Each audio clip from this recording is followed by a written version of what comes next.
With the 2025 midterm elections just around the corner, how are preparations shaping up? We got the latest from Comelec spokesperson Attorney Rex Laudianco. Attorney, thank you for joining us. Magandang umaga po, Sir Angelo, Ma'am Angelo, viewers. Good morning po. All right, Attorney, let's get right to it. Malapit na tayo magka-eleksyon. As of this point, today, kamusta na po ang state of preparations natin? It's all systems go po. In fact, we had just concluded yung graduation po ng ating Filipina. Attorney, napuputol po kayo. Attorney, napuputol pa. Hello, Yan. Better. Hello Go ahead. Pakiulit pa.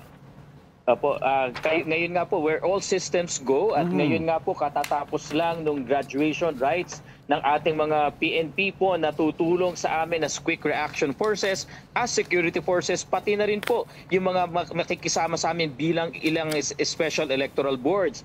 Yung ating pong mga deployment ng ACM ay fully deployed na po sa ating hubs at ina-expect po natin starting May 2 up to May 7 ay dadalhin po sila sa ating mga voting centers for the conduct of the final testing and sealing. Okay. Ang ating naman po mga balota ay tuloy-tuloy na nakararating sa ating mga city at municipal treasurers at expect nyo po ang pinakahuling de-deploy na balota May 8. Ito po ay para sa National Capital Regions. Wala po kaming nakikita na delay po. Okay.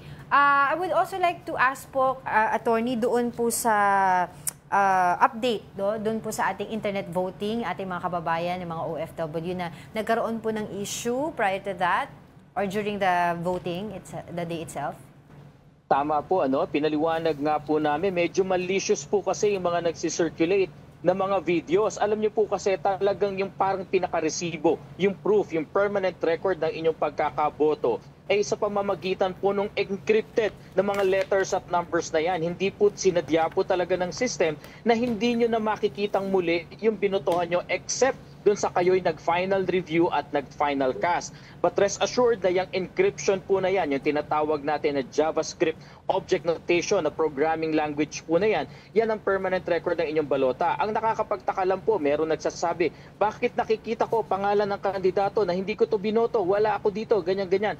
Alam niyo po, kung tinuloy lang nila yung pag-scroll hanggang sa dulo, parte po kasi ng encryption na nandun yung ballot style or configuration at makikita nyo po ang 66 na pangalan ng mga senador at 155 na pangalan ng ating party list candidates. Lahat po ng kandidato ay nandun sa encrypted na parte na readable ng script na yan. Pero follow-up question ko lang, Attorney, was this information po ba properly disseminated among the voters po na gagamit ng internet voting? Kasi apparently parang di naman po nila alam kasi kung alam po nila, hindi po sila magrereklamo ng ganyan. Tama po. Kung mapansin nyo po, yung mga sumubok nung nauna, nung nag-enroll po starting March 7, na nakapag-trial voting, wala po sa kanila nagtatanong dahil na-navigate po nila yung system. At nandun naman po yung description ng sistema. May helpline po tayo, may website na information website na makakatulong. Ang nakita po namin kasi na talagang namroblema dito, yung pong first time na nag-enroll at bumoto kagad. Pero nonetheless, tinutulungan naman po tayo ng ating Department of Foreign Affairs, ng embassies at konsulada, na iparating informasyon at naglabas na rin po tayo ng video infographics patungkol dito. At sana naman po yung nagkakalat ng video, okay lang po yan. Una sa lahat po, dapat hindi nga binibideo pero dahil na-videohan nyo naman, sana ipakita hanggang dulo. Nang sa ganun, malaman ng mga nanonood ay nandun pala lahat ng pangalan ng kandidato. Hindi lamang yung sinasabi na hindi binoto.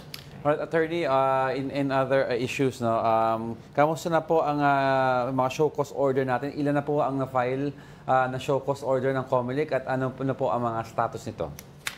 Halos 80 na po ang na-file na show cause na issue na show cause orders ng ating Committee on Contrabigay. Doon naman po sa Task Force Safe, yung sa laban sa bastos na pangangampanya, umabot na po sa 9. Insofar as the Task Force Safe is concerned, may 2 na po sa kanila ang nasampahan na formal na petition for disqualification.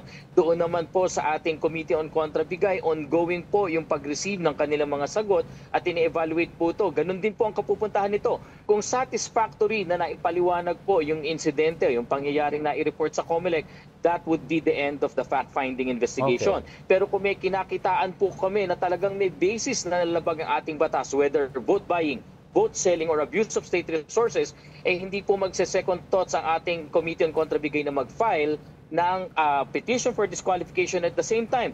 criminal complaint for vote buying. Okay. Attorney, itong dalawa na binabanggit niyo po, sino po to? Yung una po ay yung si ating congressional candidate sa Pasig, si Attorney Christian Sia. Yung ikalawa po ay dun sa si Governor Onabia po, dyan po sa Region 10. Okay, and yung remaining po, do we expect na all of these will be resolved at least a few days before yung actual voting?